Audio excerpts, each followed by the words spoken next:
ঘূর্ণিঝড় রেমালের প্রভাবে সাগরে সৃষ্ট গভীর নিম্নচাপ ক্রমেই উপকূলের দিকে এগিয়ে আসছে। গভীর নিম্নচাপটি যে কোনো সময় ঘূর্ণিঝড়ের রূপ নিতে পারে। এরই মধ্যে এর প্রভাবে চট্টগ্রামের নানান এলাকায় বৃষ্টিপাত শুরু হয়ে গেছে। সম্ভাব্য এই ঘূর্ণিঝড়ের ক্ষয়ক্ষতি এড়াতে আজ রাত থেকেই মহা বিপদ সংকেত দেখানো হতে পারে বলে জানিয়েছেন দুর্যোগ ব্যবস্থাপনা ও ত্রাণ প্রতিমন্ত্রী মহিবুর রহমান। সচিবালয়ে মন্ত্রণালয়ের সম্মেলন কক্ষে ঘূর্ণিঝড় প্রস্তুতি কর্মসূচি বাস্তবায়ন বোর্ডের জরুরি সভা শেষে সাংবাদিকদের তিনি একথা বলেন। দুর্যোগ ব্যবস্থাপনা ও ত্রাণ প্রতিমন্ত্রী বলেন, এখানে বাংলাদেশের আবহাওয়া অফিস, ভারতের আবহাওয়া অফিস, চীনের আবহাওয়া অফিস, জাপানের আবহাওয়া অফিস এবং পৃথিবীর অন্যান্য দেশের আবহাওয়া অফিসের সঙ্গে সমন্বয় রেখে পরিষ্কার বুঝতে পারছি ঘূর্ণিঝড়টি আসন্ন। আমরা সেই অনুযায়ী প্রস্তুতি নিচ্ছি। মহিবুর রহমান বলেন, এখনো পর্যন্ত 1 নম্বর দূরবর্তী সতর্ক সংকেত রয়েছে। আগামী 1 থেকে 2 ঘন্টার মধ্যে সংকেত 3-এ চলে যাবে। সন্ধ্যা নাগাদ বা রাতে 4-এর উপরে এবং রাতের বেলা বিপদের পর্যায়ে চলে যেতে পারে। আবহাওয়া দপ্তরের পূর্বাভাস পর্যালোচনা করে আমরা ঝড়ের জন্য প্রস্তুতি নেওয়া শুরু করেছি। সিডরের মতো ভয়াবহ রূপ নেবে কিনা জানতে চাইলে তিনি বলেন, এটা ডেঞ্জার হতে পারে রাত 12টা থেকে 1টা নাগাদ। এটা 10 নম্বর মহাবিপদে চলে যেতে পারে, এরকম একটা ঝুঁকি রয়েছে।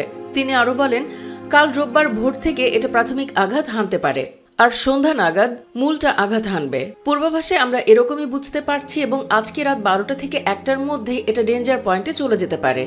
প্রতিমন্ত্রী বলেন, রাত 8টায় আবার এই মন্ত্রণালয়ে সভা অনুষ্ঠিত হবে। আগামীকাল 11টায় আমরা আন্তঃমন্ত্রণালয় সভা ডেকেছি। এক কথায় এই ঘূর্ণিঝড় আসন্ন, সেটা মাথায় রেখে আমরা প্রস্তুতি সম্পন্ন করে আমাদের কাজকর্ম শুরু করে দিয়েছি। ঘূর্ণিঝড়ে কয়টি জেলা আক্রান্ত হতে পারে? সাংবাদিকদের এমন প্রশ্নের জবাবে প্রতিমন্ত্রী বলেন, সাতক্ষীরা থেকে কক্সবাজার পর্যন্ত পুরো এলাকাটি ইফেক্ট হওয়ার ঝুঁকি আছে। এখন 500 থেকে 600 কিলোমিটার দূরে এটি অবস্থান করছে, বিশেষ করে পায়রা ও মোংলা বন্দরের সরাসরি দক্ষিণে। অন্যদিকে ভারতীয় আবহাওয়া দপ্তর বলছে, রোববার সন্ধ্যায় রেমাল নাম নিয়ে ঘূর্ণিঝড়টি বাংলাদেশ ও ভারতের পশ্চিমবঙ্গের উপকূলীয় অঞ্চলে আঘাত হানতে পারে। ওই সময় ঘূর্ণিঝড়টির বাতাসের গতিবেগ থাকবে ঘন্টায় 100 থেকে 120 কিলোমিটার। এক বিজ্ঞপ্তিতে বলা হয়েছে, গভীর নিম্নচাপটি আরও ঘনীভূত হয়ে উত্তর পূর্ব দিকে অগ্রসর হচ্ছে। আর ঢাকা আবহাওয়া অফিস জানিয়েছে, বঙ্গোপসাগরে অবস্থানরত গভীর নিম্নচাপটি আরও ঘনীভূত হয়ে ঘূর্ণিঝড় রেমালে রূপ নিতে পারে বলে আশঙ্কা করা হচ্ছে। শুধু তাই নয়, ঘূর্ণিঝড়টি অতি প্রবল হয়ে আঘাত হানতে পারে বলে ধারণা করা হচ্ছে।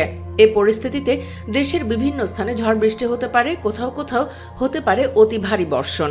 এ পরিস্থিতিতে শনিবার সকাল 9টা থেকে পরবর্তী 24 ঘন্টা খুলনা, বরিশাল ও চট্টগ্রাম বিভাগের অধিকাংশ জায়গায় এবং ঢাকা, ময়মনসিংহ ও সিলেট বিভাগের অনেক জায়গায় অস্থায়ীভাবে দমকা অথবা ঝোড়ো হাওয়া সহ হালকা থেকে মাঝারি ধরনের বৃষ্টি অথবা বজ্রসহ বৃষ্টি হতে পারে।